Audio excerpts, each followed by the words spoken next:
नागपूरचे राज्यमंत्री आशिष जयस्वाल यांनी सांगितले की उपराष्ट्रपती निवडणुकीत व्यक्ती म्हणायचं असते, पक्ष नव्हे। उद्धव ठाकरे यांनी धाडस दाखवून पाठिंबा द्यावा असे त्यांनी आवाहन केले। टायगर कॉरिडॉर प्रकरणात जयस्वाल म्हणाले की चुकीचा नॅरेटिव्ह पसरवला गेला, ते योग्य नव्हते। तर योग्य सर्व 2014च आहे। विकासाच्या विरोधात काही लोक याचिका दाखल करतात, देव त्यांना सद्बुद्धी देवो असे त्यांनी म्हटले। राहुल गांधींच्या मतचोरी आरोपावर प्रतिक्रिया देताना ते म्हणाले की हा अपयश लपवण्याचा रडीचा डाव आहे। निवडणूक आयोग पारदर्शकतेने काम करतो, आरोप करत स्वतःचा हसू करून घेत आहे। कृषी खात्याबाबत ते म्हणाले की काम अवघड असलं तरी महत्त्वाचं आहे, शेतकऱ्यांना न्याय मिळावा यासाठी मी काम करणार। टायगर कॉरिडॉरच्या संदर्भामध्ये खूप चुकीची धारणा, एक फेक नॅरेटिव्ह सेट करण्यात आला होता।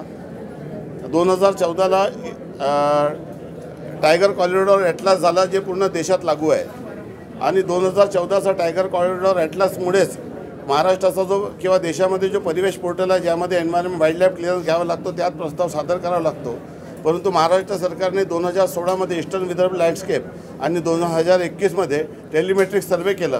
हे दोन्ही सर्वे जे केले होते त्याला बेसिक काही आधार नव्हता, परंतु त्याला देखील गैरमार्गाने चुकीच्या पद्धतीने कॉरिडॉर सांगण्यात आला।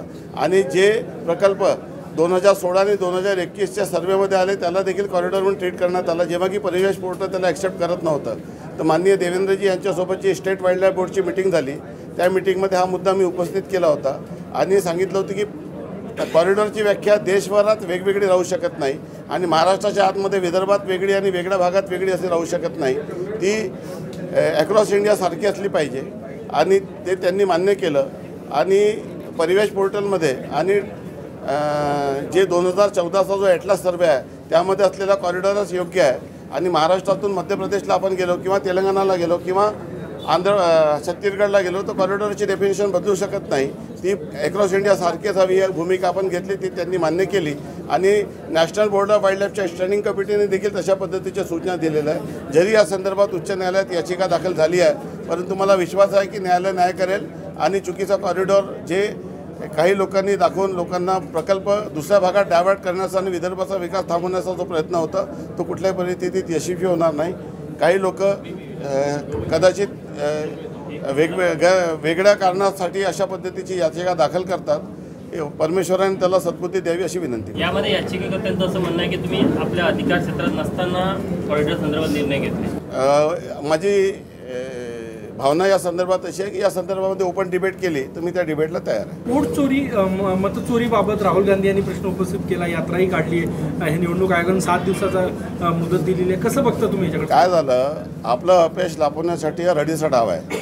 मला असं वाटतं की अशा पद्धतीचा रडीचा डाव एका इतक्या मोठ्या नेत्याला शोभत नाही। आणि लोकसभेत ते जिंकले तर सर्व व्यवस्थित आहे आणि विधानसभेत ते हारले, हे काही दुटप्पीपणाची भूमिका योग्य नाही। मला असं वाटतं की असं करून ते जनतेमध्ये परत एक फेक नॅरेटिव्ह पसरवण्याचा प्रयत्न करत आहे, परंतु लोकांच्या मनात जे होतं ते लोकांनी केलं। लोकशाही आहे, कोणाच्या कणपटीत बंदूक लावून कोणी होट घेत नाही। तो एक काळ होता जेव्हा बूथ कॅप्चरिंग होत होती।